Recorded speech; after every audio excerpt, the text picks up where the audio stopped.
ವೀಕ್ಷಕರೇ, ನಮ್ಮ ಚಳ್ಳಕೆರೆ ಟಿವಿಗೆ ಸ್ವಾಗತ. ಇಂದಿನ ಪ್ರಮುಖ ಸುದ್ದಿ.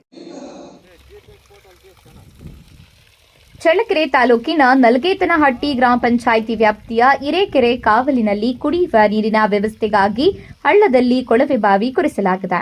ಈ ಕೊಳವೆ ಬಾವಿಗೆ ವಿದ್ಯುತ್ ಸಂಪರ್ಕ ಕಲ್ಪಿಸಲು ಎಳೆದಿರುವ ವಿದ್ಯುತ್ ತಂತಿಗಳನ್ನು ಸುರಕ್ಷಿತವಾಗಿ ಅಳವಡಿಸದೆ ನೆಲದ ಮೇಲೆಯೇ ಬಿಟ್ಟಿರುವುದರಿಂದ ಈ ದುರ್ಘಟನೆ ಸಂಭವಿಸಿದೆ ಎಂದು ಗ್ರಾಮಸ್ಥರು ಆರೋಪಿಸಿದ್ದಾರೆ.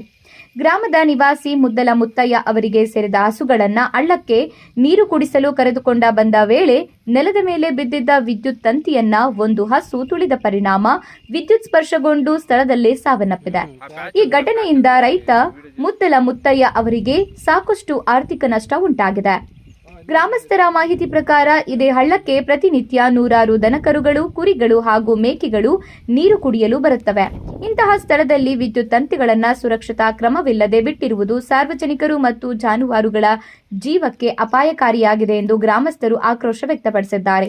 ಈ ದುರ್ಘಟನೆಗೆ ಸಂಬಂಧಿಸಿದಂತೆ ಗ್ರಾಮ ಪಂಚಾಯಿತಿ ಹಾಗೂ ಸಂಬಂಧಪಟ್ಟ ಅಧಿಕಾರಿಗಳ ನಿರ್ಲಕ್ಷ್ಯವೇ ಕಾರಣ ಎಂದು ಆರೋಪಿಸಿರುವ ಗ್ರಾಮಸ್ಥರು ಕೂಡಲೇ ಸ್ಥಳ ಪರಿಶೀಲನೆ ನಡೆಸಿ ಅಪಾಯಕಾರಿ ವಿದ್ಯುತ್ ತಂತಿಗಳನ್ನು ಸುರಕ್ಷಿತವಾಗಿ ಅಳವಡಿಸಬೇಕು, ತಪ್ಪಿತಸ್ಥರ ವಿರುದ್ಧ ಕ್ರಮ ಕೈಗೊಳ್ಳಬೇಕು ಹಾಗೂ ಮೃತಪಟ್ಟ ಹಸುವಿನ ಮಾಲೀಕರಿಗೆ ಸೂಕ್ತ ಪರಿಹಾರ ನೀಡಬೇಕು ಎಂದು ಒತ್ತಾಯಿಸಿದ್ದಾರೆ.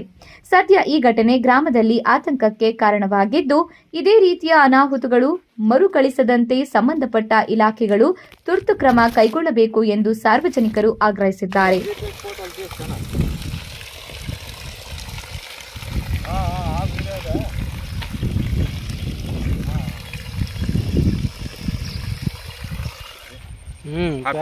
प्याच चलते वीडियो చేస్తాను లేదు ఇది తాగని బోర్దే